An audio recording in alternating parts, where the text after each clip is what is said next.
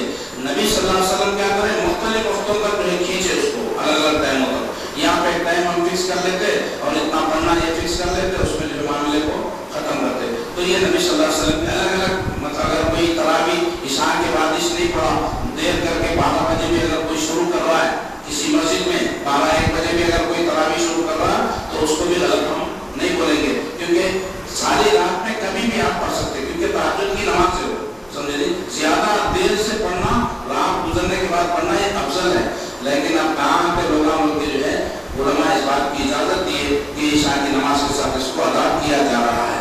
اور آپ یاد رکھیں، اس کو جو ہے ذہن میں اچھی طرح رکھیں بات کو کہ قیام اللیل جو ہے یہ کوئی الگ نماز نہیں ہے اور تراویح الگ نماز نہیں ہے.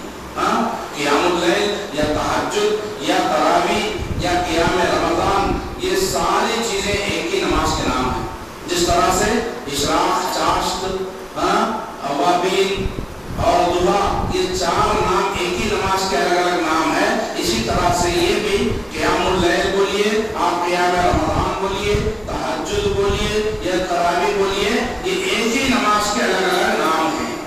کیونکہ اللہ کے رسول صلی اللہ علیہ وسلم مائی عائشہ صدیقہ رضی اللہ تعالیٰ عنہ سے پوچھے صحابہ آ کر کے اللہ کے نبی کی رات کی نماز کیسی ہوتی تھی رمضان میں، تو عائشہ رضی اللہ تعالیٰ عنہ فرماتی ہیں کہ رمضان اور غیر رمضان میں 11 رکعت سے زیادہ نہیں پڑھتے تھے. سمجھے؟ تو اس سے بات پوری طرح سے کھلا صاف ہو گیا کہ اللہ کے رسول صلی اللہ علیہ وسلم کی رات کی نماز رمضان اور غیر رمضان میں 11 رکعت سے زیادہ نہیں پڑھتے تھے. غیر رمضان میں اس کو آپ تہجد بولیے، اب یہ رمضان میں آپ اس کو قیام اللیل بولیے یا قیام رمضان بولیے یا تراویح بولیے، ایک ہی نماز ہے. تراویح پڑھنے کے بعد میں اللہ کے رسول صلی اللہ علیہ وسلم پھر تہجد نہیں پڑھتے تھے، تہجد نہیں پڑھتے تھے، کیونکہ یہاں پر یہ کہا گئی 3 وقتوں میں اللہ کے رسول صلی اللہ علیہ وسلم نے نماز پڑھائی. تیسری وقت جو 27ویں رات کو جو نماز پڑھائی تو اللہ کے رسول صلی اللہ علیہ وسلم کب تک پڑھائے؟ سحری کے وقت تک، سحری کے وقت تک نماز پڑھائے. کون سی نماز؟ یہ تراویح نا تراویح. اب اللہ کے رسول صلی اللہ علیہ وسلم تہجد کبھی چھوڑے؟ ایک دن بھی اللہ کے رسول صلی اللہ علیہ وسلم تہجد نہ چھوڑے، پورا ہمیشہ تہجد پڑھتے تھے. روایت کو بتایا جاتا ہے کہ نبی پر وہ نماز فرض تھی، چھوڑتے نہیں تھے. تو اب یہاں پر سحری تک اگر یہ نماز پڑھائے تو پھر تہجد کہاں پڑھے ابھی؟ ہاں بھائی سمجھ میں آ رہی بات کو ذرا ذہن لگا کر کے بات کو سنیے، سوچیے، سمجھیے.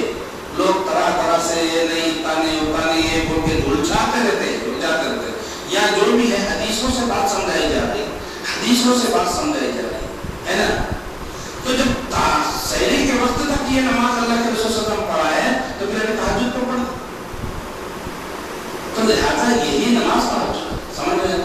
یہی نماز تہجد ہے اور تہجد ہی ہے تراویح ہے. یہ الگ الگ نماز کچھ بھی نہیں. قرآن و حدیث میں قیام اللیل کی بڑی فضیلت آئی ہے. اب فضیلت کیا ہے اس کی؟ اللہ کے رسول صلی اللہ علیہ وسلم نے فرمایا، اللہ تبارک و تعالیٰ نے فرمایا کہ متقین کی صفات ذکر کرتے ہوئے اللہ تبارک و تعالیٰ فرماتے ہیں کانوا قلیلا من اللیل ما یہجعون وبالاسحار هم یستغفرون. وہ رات کو کم سویا کرتے تھے، یعنی یہاں پر مومنین اللہ سے ڈرنے والے متقیوں کا ذکر رہتے. قیام اللیل یعنی رات میں قیام کرتے، اللہ کے سامنے اللہ کے حضور کھڑے ہو جاتے، کھڑے کر جو اللہ کا کلام پڑھتے ہیں، نماز پڑھتے ہیں. تو ان لوگوں کے بارے میں اللہ تبارک و تعالیٰ فرماتے ہیں کہ وہ رات میں کم سویا کرتے تھے، رات میں کم سویا کرتے تھے اور سحری کے وقت مغفرت مانگا کرتے تھے.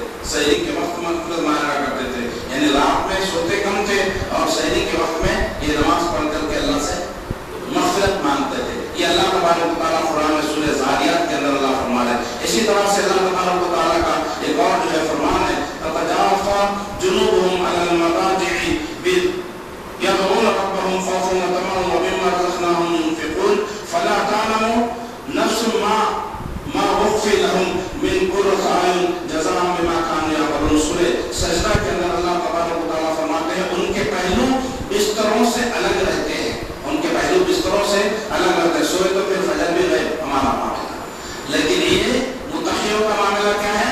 جب وہ سوتے ہیں تو بستروں سے ان کے پہلو الگ رہتے، بستروں سے یعنی راتوں میں جو ہے بستر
جہاں تک ہو سکے. اور خصوصاً رمضان کے مہینے میں زیادہ سے زیادہ اللہ کے راستے میں جو ہے صدقہ خیرات کرنے کی کوشش کیجیے. بس کوئی نہیں جانتا کہ ان کی آنکھوں کی ٹھنڈک کے لیے کیا چیزیں ان کے لیے چھپا کر رکھی گئی ہے. ہاں, کیا چیز اللہ تبارک و تعالیٰ نے چھپا کے رکھی آنکھوں کی ٹھنڈک کے لیے. یہ ان کاموں کا بدلہ ہوگا جو وہ کیا کرتے تھے. یعنی جو چیز اللہ تبارک و تعالیٰ چھپا کے رکھے, کیا ہے وہ جنت کی شکل میں. اس طرح سے اگر آپ متقی بنیں گے تو اللہ تبارک و تعالیٰ متقیوں کے لیے جنت جیسی نعمت جو ہے وہ چھپا کر کے رکھا ہے. اور حضرت عبداللہ بن سلام رضی اللہ تعالیٰ عنہ بیان کرتے ہیں کہ اللہ کے رسول صلی اللہ علیہ وسلم مدینہ تشریف لائے تو میں نے آپ سے پہلے جو حدیث سنی, سب سے پہلے جو حدیث سنی وہ یہ ہے, کیا ہے, اے لوگوں سلام کو پھیلاؤ. اللہ کے رسول صلی اللہ علیہ وسلم فرمایا سلام کو پھیلاؤ, کھانا کھلاؤ, صلہ رحمی کرو. سلام کو پھیلاؤ اور لوگوں کو کھانا کھلاؤ اور صلہ رحمی کرو. یعنی جو آپس میں رشتہ داریاں توڑے ہوئے ہیں ان کو جوڑنے کی کوشش کرو, یا تم خود اگر جو ہے کوئی رشتہ صلہ رحمی کیے ہوئے ہیں تو اس کو صلہ رحمی کرو. صلہ رحمی کا معاملہ یہ نہیں کہ لڑنے کو مل لینا, بلکہ اپنے دوست رشتہ داروں سے, اپنے قریبی رشتہ داروں سے جو ہے ان کے ساتھ اچھا سلوک کا معاملہ کرو, ان کے ساتھ اچھا معاملہ رکھو, اچھے سلوک سے ان کے ساتھ پیش آؤ. یہ صلہ رحمی. اور رات کو اس وقت نماز پڑھا کرو جب لوگ سوئے ہوئے ہوں. ہاں, یہ حدیث میں نے سنی. عبداللہ بن سلام فرماتے ہیں جب میں مدینہ اللہ کے نبی آئے تو سب سے پہلے جو حدیث سنی یہ ہے, یہ باتیں اللہ کے رسول صلی اللہ علیہ وسلم نے اس میں بتائے. اگر یہ کام کرو گے تو جنت میں سلامتی کے ساتھ جو ہے وہ تم داخل ہو جاؤ, جنت میں سلامتی کے ساتھ داخل ہو جاؤ گے. اور اللہ کے رسول صلی اللہ علیہ وسلم فرمایا بے شک جنت میں ایسے بالا خانے ہیں کہ جن کا بیرونی منظر اندر سے اور اندرونی منظر باہر سے دیکھا جا سکتا ہے. اللہ اکبر. ایسے بالا خانے جنت میں بھی ہے کہ جو ہے باہر والا اندر کا منظر دیکھ سکتا ہے اور اندر والا باہر کا منظر دیکھ سکتا ہے. ایسے بالا خانے بھی جنت میں بنائے ہوئے ہیں. ابھی دیوار ہے, اب دیوار کے پیچھے جو ہے ہم یہ نہیں دیکھ سکتے اور باہر والا اندر کا نہیں دیکھ سکتا. تو ایسے بالا خانے بھی جنت کے اندر جو ہے وہ تیار کیے ہوئے ہیں. انہیں اللہ تبارک و تعالیٰ نے اس شخص کے لیے تیار کیا جو کھانا کھلاتا ہو, بات نرمی سے کرتا ہو, مسلسل روزے رکھتا ہو اور رات کو اس وقت نماز پڑھتا ہو جب سب لوگ سوئے ہوئے ہوں.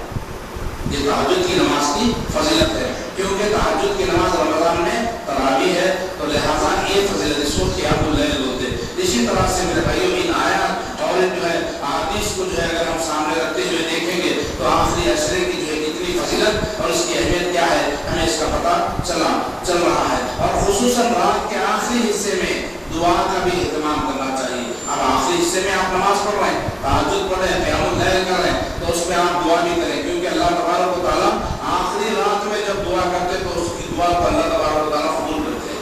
یہ قبولیت کا وقت ہوتا ہے رات میں, کیونکہ سب سوئے ہوئے ہیں. یہ اٹھا, اللہ کے حضور کھڑا ہوا, رکوع سجدے کیا, اللہ کی تعریف بیان کیا, اللہ کی باتیں بیان کیا, اللہ کی حمد و ثنا بیان کیا, پھر اس کے بعد ہاتھ اٹھا کر اللہ سے مانگتا ہے تو اللہ تبارک و تعالیٰ اس کی دعا کو رد نہیں کرتے, اللہ تبارک و تعالیٰ اس کی دعا کو قبول کر لیتے ہیں. اسی طرح سے اللہ کے رسول صلی اللہ علیہ وسلم نے فرمایا ہمارا رب جو بابرکت اور بالا اور بلند ہے, جو جب ہر رات اللہ تبارک و تعالیٰ ہر رات کا آخری حصہ جو ہے, آخری تہائی حصہ باقی رہتا ہے تو وہ آسمان دنیا کی طرف اللہ تبارک و تعالیٰ آسمان دنیا کے دنیا یہ جو آسمان ہے آسمان دنیا کی طرف جو ہے اس کا نزول ہوتا ہے, اللہ تبارک و تعالیٰ نازل ہوتا ہے, یعنی اترتا ہے اللہ تبارک و تعالیٰ عرش میں سے پہلے آسمان پر جو ہے اللہ تبارک و تعالیٰ ہے. پھر کہتا ہے کون ہے جو مجھ سے دعا مانگے میں اس کی دعا قبول کروں, کون ہے جو مجھ سے دعا کر کے. وہ رات کے 3 حصے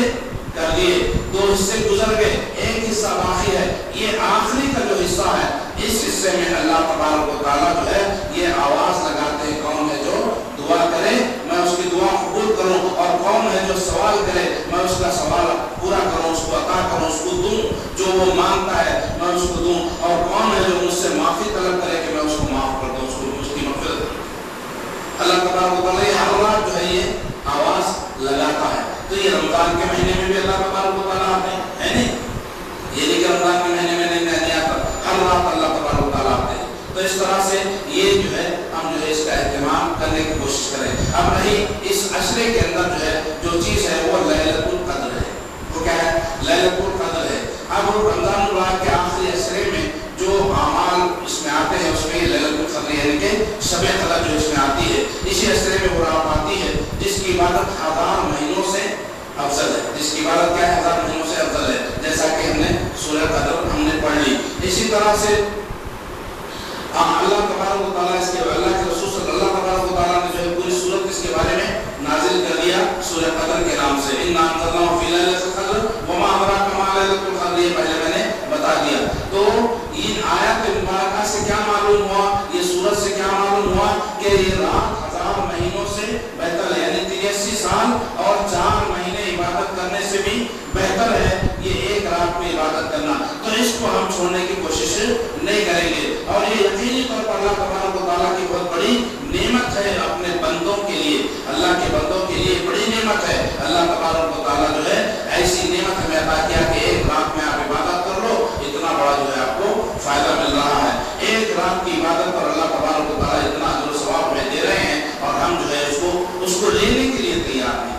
وہ ایک رات میں بھی ہم جا کر کے سو جاتے ہیں، وہ ایک رات میں بھی جا کر کے سو جاتے ہیں اور جاگتے ہیں کبھی کہیں گپشپ کر کے، باتیں کر کے، وہ یہ بیکار کے باتیں کر کے روڈوں پہ جو ہے ہم وقت کو جو رات جو گزار دیتے ہیں. نہیں، مسجد میں آئیے، اللہ کے گھر میں بیٹھے. جو ہے آپ اعتکاف میں نہیں بیٹھ سک رہے تو کم از کم یہ تاخراتوں میں آئیے، راتوں میں مسجد میں آ کر کے جو ہے تلاوت ہے، ذکر اذکار ہے، نمازیں ہیں، نوافل ہے، جو بھی آپ پڑھ سکتے ہیں، جو بھی آپ کر سکتے ہیں عبادت کر کے اس رات میں گزارے اور اس کا فائدہ جو ہے آپ جو ہے حاصل کرنے کی کوشش کرنا چاہیے. اور اللہ کے رسول صلی اللہ علیہ وسلم نے فرمایا جو شخص ایمان کے ساتھ اور ثواب کی نیت سے لیلۃ القدر میں یعنی شب قدر میں جو ہے وہ عبادت کرتا ہے تو اللہ تبارک و تعالیٰ قیام کرتا ہے، یعنی نماز پڑھتا ہے یا کوئی بھی عبادت کرتا ہے تو اللہ کے رسول صلی اللہ علیہ وسلم نے فرمایا کہ اس کے پچھلے تمام گناہ وہ معاف کر دیے جاتے ہیں. ایک رات میں آپ اگر کر لیں گے تو گناہ پورے جو ہے معاف ہوتی ہے، مسجد جو ہے اس سے ہماری ہو جاتی ہے. اسی طرح سے ابو سعید خدری رضی اللہ تعالیٰ یہ راوی ہیں، اللہ کے رسول صلی اللہ علیہ وسلم نے فرمایا رمضان مبارک کے درمیان عشرے، اللہ کے رسول صلی اللہ علیہ وسلم جو ہے رمضان کے درمیانی عشرے میں پہلے جو ہے اعتکاف بیٹھتے تھے. پہلے درمیانی عشرے میں اعتکاف بیٹھتے تھے، یعنی کہ 10 رمضان کے بعد میں، سمجھے بیچ کا جو عشرہ ہے، بیچ کے جو 10 دن ہے اس میں بیٹھتے تھے. لیکن پھر بعد میں اللہ کے رسول صلی اللہ علیہ وسلم نے فرمایا کہ مجھے بتایا گیا کہ جو اب یہ اس میں جو ہے لیلۃ القدر نہیں ہے تو لہٰذا یہ آخری رات آخری عشرے میں جو ہے اس کو تلاش کریں. یہاں پہ روایت میں بات آتی ہے چنانچہ جب 21ویں رات آتی یعنی 21ویں رات جب آتی تو آپ صلی اللہ علیہ وسلم اور آپ صلی اللہ علیہ وسلم کے ساتھ میں جو صحابہ اعتکاف میں بیٹھنے والے تھے، دیگر لوگ اپنے اپنے گھروں کو چلے جاتے. یعنی صحابہ جو ہوتے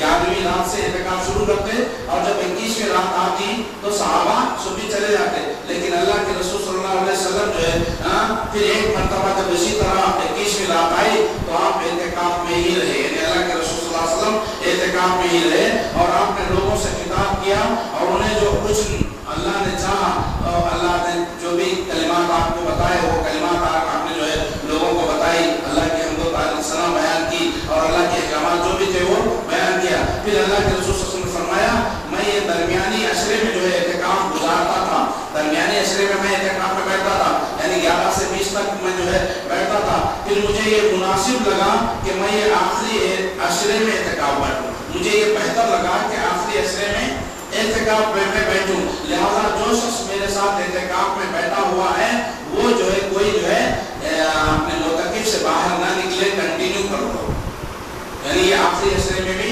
کرو. اعتکاف میں ہی سب لوگ جو ہے اعتکاف میں ہی رہے.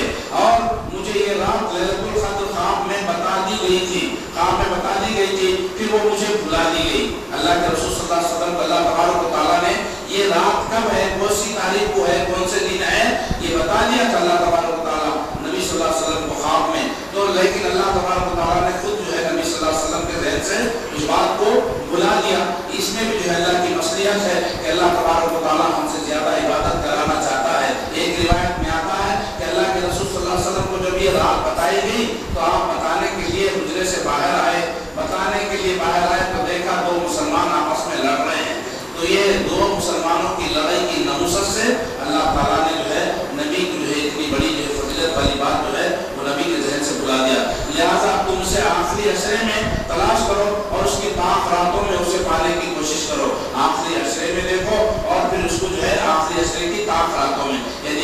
21ویں 23ویں 25ویں 27ویں اور 29ویں، یہ 5 راتوں میں اللہ کے رسول صلی اللہ علیہ وسلم نے اس کو تلاش کرنے کا حکم دیا۔ اور میں نے اپنے آپ کو اس دن جو ہے جب مجھے بتا دی گئی تھی تو ایک رات مجھے بتا دی گئی تھی، تو اس رات میں نے اپنے آپ کو دیکھا کہ پانی اور مٹی میں میں سجدہ کر رہا ہوں، پانی اور مٹی میں میں سجدہ کر رہا ہوں۔ تو لہٰذا وہ ایک نشانی اللہ کے رسول صلی اللہ علیہ وسلم نے بتائی تھی۔ چنانچہ 21ویں رات میں صحابہ بول رہے ہیں کہ چنانچہ 21ویں رات میں تیز بارش ہوئی تھی، جس سے جو ہے مسجد میں پانی بھی طبقا اور وہاں پہ کیچڑ بھی ہو گیا تھا، اور ہم نے اللہ کے رسول صلی اللہ علیہ وسلم کو آپ کے پیشانی پر جو ہے مٹی کا نشان دیکھے۔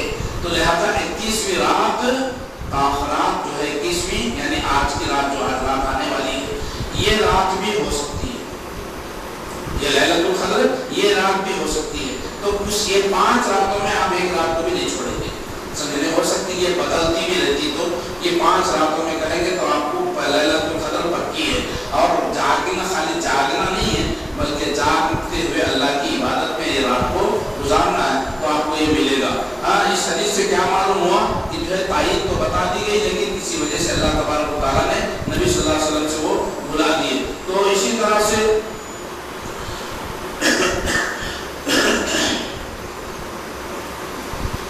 لیلۃ القدر رمضان کے آخری عشرے کی تاخراتوں میں سے ایک رات میں آتی ہے، یہ پکی بات ہے، اس میں کوئی جو ہے اس کی بات نہیں ہے، پکی بات ہے۔ شرط یہ ہے کہ آپ 5 راتوں میں اس کا آپ جو ہے عبادت کا اہتمام کریں گے۔ اور حضرت عبداللہ بن انیس رضی اللہ عنہ کہتے ہیں کہ 23ویں رات میں ہم پر بارش نازل ہوئی، اور جب رسول اللہ صلی اللہ علیہ وسلم ہمیں نماز پڑھا کر فارغ ہوئے تو آپ کی پیشانی اور ناک پر پانی اور مٹی کے آثار نمایاں تھے۔ یہ بھی مسلم شریف کی حدیث ہے۔ اب یہ حدیث سے کیا ہے 23ویں رات کی بات آ رہی ہے نا، ایک جگہ 21ویں آئی، ایک جگہ 23ویں آئی، ایک روایت میں 25ویں رات بول کے آئی، ایک روایت میں 27 کی بھی آئی۔ تو بہرحال الگ الگ حدیثوں میں الگ الگ راتوں کا ذکر آیا، تو لہٰذا اللہ کے رسول صلی اللہ علیہ وسلم کی اس حدیث کو معتبر بناتے ہوئے کہ تلاش کرو طاق راتوں میں یعنی 5 راتوں میں، تو آپ 5 راتوں میں کریں گے تو آپ کو پکی جو ہے یہ طاقت جو ہے لیلۃ القدر ہمیں مل جائے گی۔ اور اللہ کے رسول صلی اللہ علیہ وسلم نے فرمایا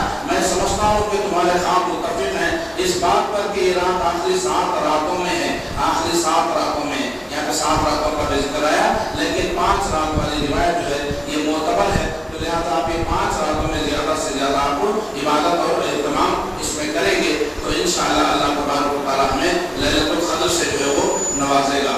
اسی طرح سے